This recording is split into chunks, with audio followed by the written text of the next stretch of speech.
Hello. For this analysis and video, I decided to look at an article called No Ideology Without Psychology, The Emotional Effects of Shakespeare's Henry V. It's written by an Anja Wood in 2012. Uh, what she decides to look at is the ideology of the characters in the play and how that affects and plays off of the emotions of the people involved with the play, not just Shakespeare as the writer, but the audience members themselves. And she does some interesting movements throughout her essay to get us to her topics and her ideas. She starts out by originally talking about how ideologies and emotions are imposed, specifically ideologies are imposed onto the play by either the artist or the audience members. We see what we want to see. We're putting our values onto the characters and onto the scenes and the turns and the themes of the play. She's interested in reversing that movement and seeing how ideologies of the characters affect the emotions of the audience members and the artists going this direction. She starts out by talking about how this is a war play, but we don't see the scenes of war. We don't actually see the battle scenes.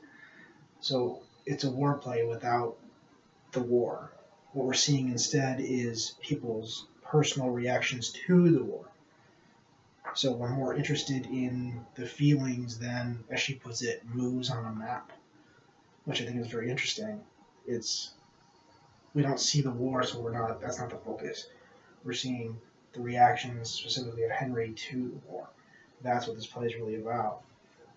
She goes on to talk about how this pushes Henry's individuality, how we're seeing Henry as the individual and the man himself rather than the monarchy of in the English kingdom.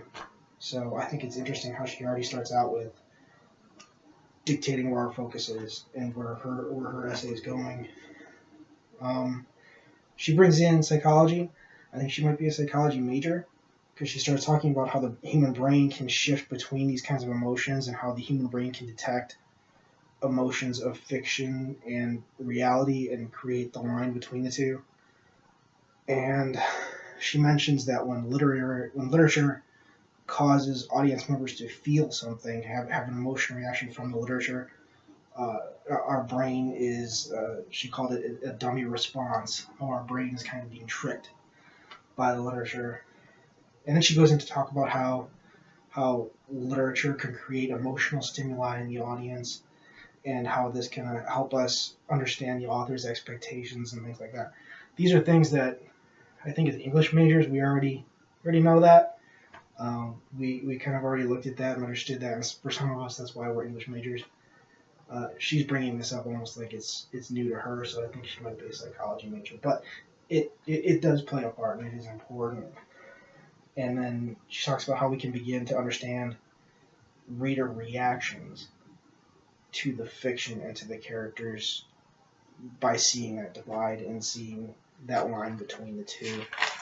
Again, I think this is all stuff that as English majors we've already seen and experienced. But she specifically talks about Act 1, Scene 2, early in the play, when Henry is being instructed, influenced by the Archbishop and the Duke, how they're giving him advice to go to war with France, but really they're persuading, they're going into almost manipulating. They're manipulating him, they're pushing him, they're influencing his decisions. This makes him look like he's almost the mouthpiece and the puppet of the two more patriarchal figures, older figures. And if that's the case, she talks about how Henry is no longer responsible for his other actions in the play because now he is the puppet and the one being manipulated. But what's interesting is she does bring up, and what I was thinking when I was reading this, that at one point Henry does interject and stops the persuasive arguments almost. It interjects, and this shows how Henry is not the immature, manipulated young puppet king, and how he's interjecting himself. He's standing up for himself, being a little more mature, taking his role and responsibility a little more seriously, and standing on his own 2 feet, really.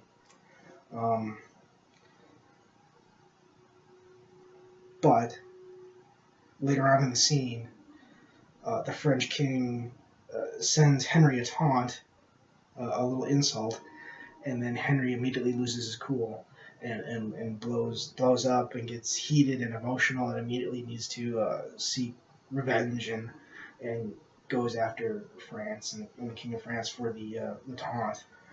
And I think this goes back to now he's got the immature, hot-headed, the flip back. He's kind of lost his cool already. But she talks about how Henry goes back and forth and how we can, as audience members, can relate to that, because at some point we've all lost our cool, we've all been frustrated, so we can relate to that reaction. I don't know what it's like to be the King of England, but I know what it's like to get frustrated and lose my cool. I'm already making a personal connection to Henry that way.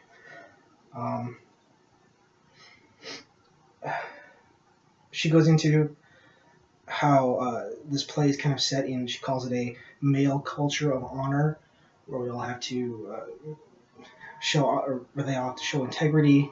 You know, if you're insulted or put down, taunted, embarrassed, you kind of have to stand up for yourself. Again, we still have a kind of culture with that now.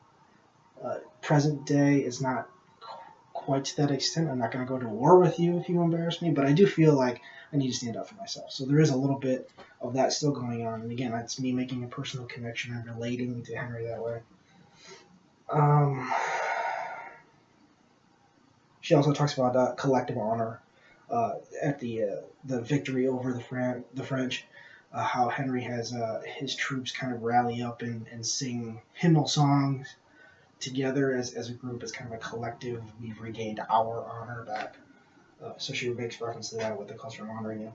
But a step further later on in her essay, she talks about the episodic nature of the play, how the play skips from scene to scene. We don't see the battle scene, we see the aftermath of the battle scene, and our brains are kind of left to fill in what happened. That's just another way for us to not even be pulled into the play, but become active storytellers in the play. Now we have to fill in the plot holes. So not only am I relating to these characters on an emotional level, but now I'm filling in parts of the play. I'm emotionally invested, and now I'm an active participant. So she talks about how this is all tunneling us into, psychologically pulling us into the play, making us a part of the play, and things like that. So yeah, I really liked this essay. I thought it was a unique way to think about it. Some of this I already kind of understood as an English major. I know that writing can cause emotional reactions, and how an author can pull us in, and how an author can manipulate their audience to make them feel one thing or another, or to draw you in. But it's interesting to look at it from her point of view, because she's flipping the script on some of this and looking at it from, I guess, a psychological point of view of how literature works. So I really liked it. It was an interesting article. It made me appreciate Henry V a little more, because now I feel like it's a play about Henry. It's not a play about war. It's not a play about the English monarchy. It's a play about a man who is maturing, a man who occasionally loses his cool, a man who now has responsibilities and roles, and it's about the person and the ideology. So I appreciated the article very much. Here you go.